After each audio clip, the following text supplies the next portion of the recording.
Hi, I just wanted to very quickly talk about the rules of sword fighting.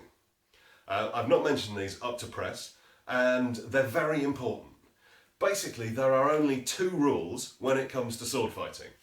And I use the term sword fighting in a kind of fairly loose way, in that we're not sword fighting per se, we're fighting and we have swords. So anything goes. Pommel strikes go, hilt strikes go, hitting somebody with a flat if you can get away with it, stabbing, cutting, any of this goes. If you want to kick them in the cod, stamp on the knees, it's all perfectly valid. This is not some kind of effete fencing. What it is fighting and you have swords. But anyway, that's by the by. What we're here to talk about today are the two rules of sword fighting.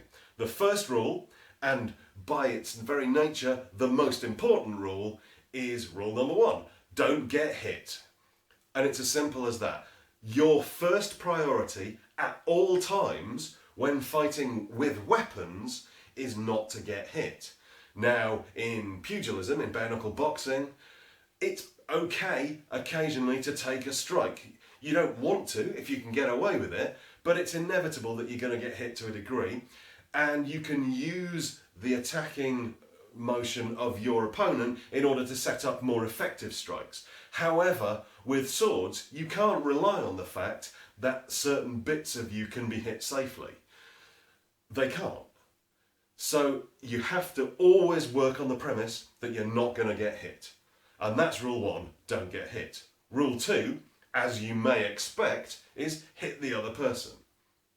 Now, if you get to the end of the fight and you haven't broken either of those rules, then you've won.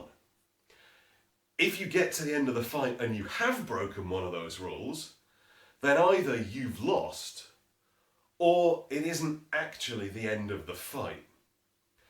So bear this in mind whenever you're training, whenever you're doing drills, whenever you're sparring. The basic rules of sword fighting are don't get hit, hit the other person. And that should be at the forefront of your mind all the time.